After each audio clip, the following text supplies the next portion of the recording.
My name is Adrian and I'm an artist living in a space van, travelling around the planet Earth, having fun and making a lot of people smile. Yeah, I like chatting with people, catching up with characters, talk to 1,000 people a week. Sometimes it can be more, you might meet 1,000 people a day at a festival. Because when I go to the festival, the van stands out a bit because I put on a light show and lots of people come over and want to ask questions and things like that. So some weeks you might meet 5,000 people in 1 week. But in the early days, I just had a normal combi and no one really talked to you because it's like a normal bloke in a normal combi van.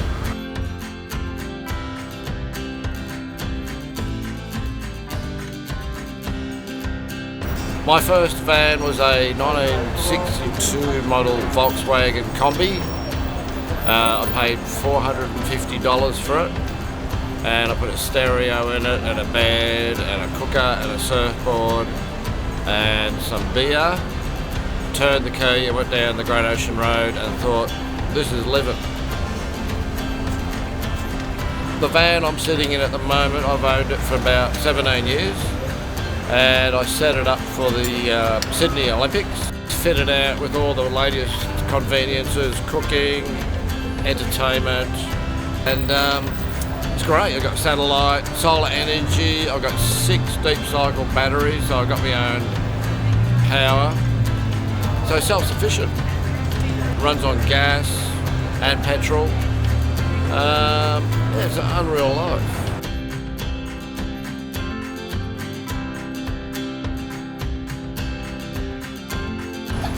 Yeah, the best thing about living in a van is you can be somewhere, or someone will ring you up and say, oh, there's something going on down at Lawn on the Great Ocean Road, or there's something going on at Phillip Island.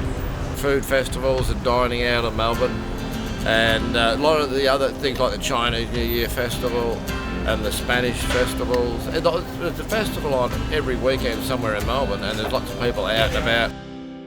It's a beautiful home, and it looks the part.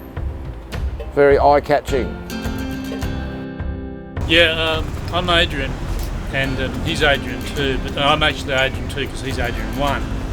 It's very confusing, but we've known each other for a long time, and we grew up in the same town, and I think the basis of it is we used to be interested in the same women, going to the same parties, but he was a lot more interesting than I was, and still is. Hey? Yeah.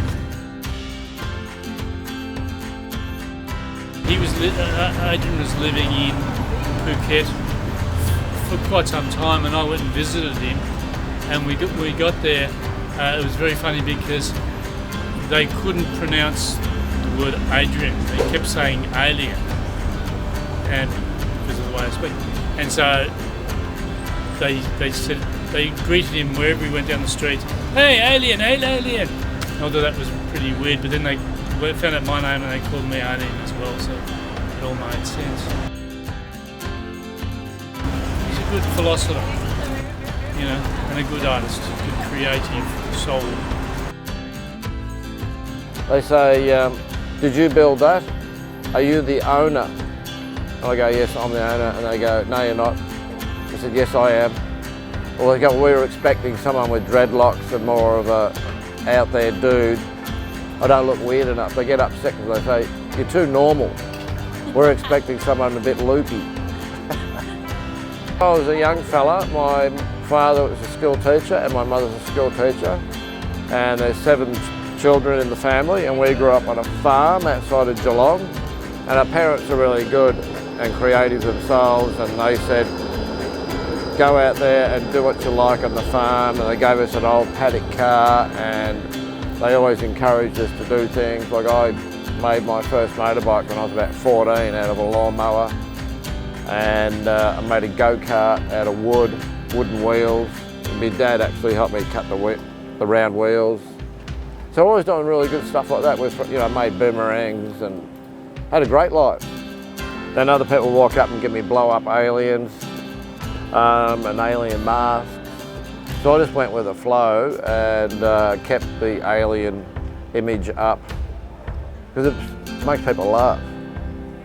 A lot of people think I believe in them, but I believe there's aliens out there, but it's too far to get in. Like imagine the size of their fridge, because you're gonna live to 40,000 years old, gonna have a lot of beers in those fridge.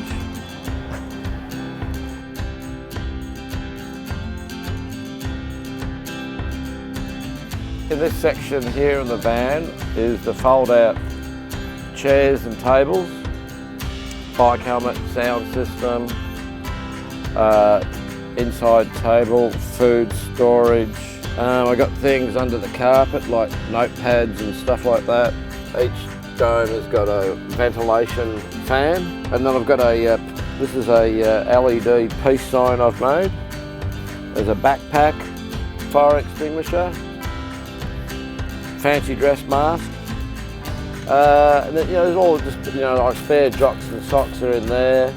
There's other clothing, like a pair of shorts, they're all just sort of hidden in there. This is the TV, and here's a pull-down screen for the home theatre system. The sound system is just a standard 5.1 surround sound with the speakers here, and there, and 2 in the back. So it sounds amazing considering it's such a small area. Good fun for watching sci-fi movies in a sci-fi van. And everything's compact. There's a lot of, you can stand up, for example, because you've got a duct between each dome. So it's a lot of fun. Oh, this is a new design I'm working on. They're going to have, so that's the van. We're going to have 2 verandas, one either side. So you can put your motorbike and stuff in like a workshop on one side and dining area on the other side. Yeah, so van life's a lot of fun.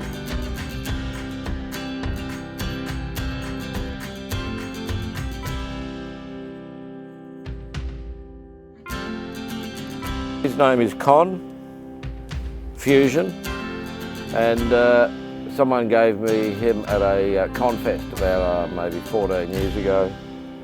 So he travels around with me and he confuses everyone. But it looks really great. You go to a techno rage party or a fancy dress party, you sometimes win first prize for best hat. So yeah, and someone gave me this alien tie just recently. I got that about 2 weeks ago at a festival. So people give me alien stuff all the time.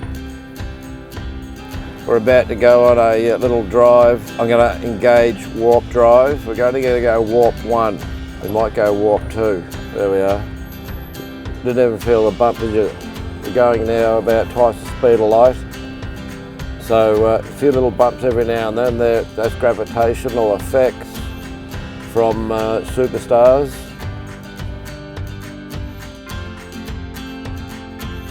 Around the sun to use its gravitational effect, like a slingshot effect.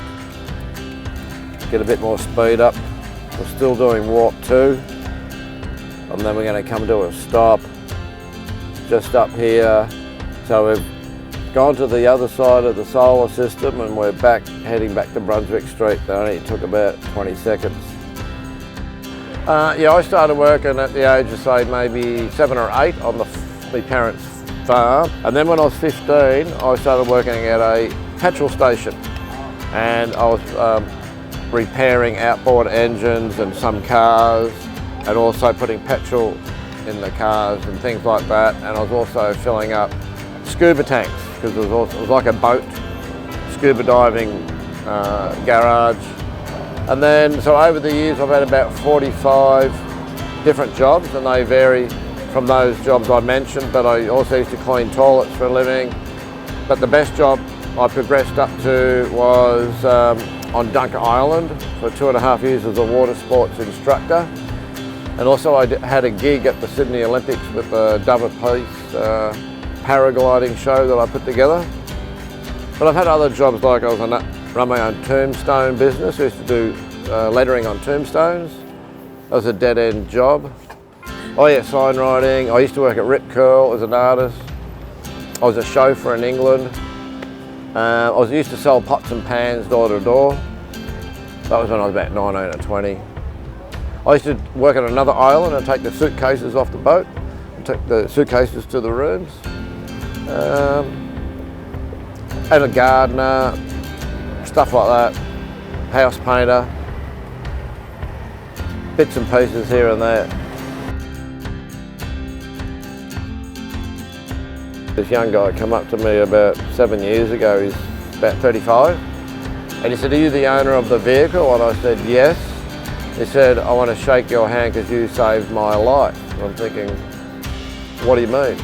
And he said, "Oh, about a month ago, I split up with my wife and I was having problems with the kids and all that and work, and I was suicidal, and I was walking down Brunswick Street at about 10 o'clock at night to go to commit suicide.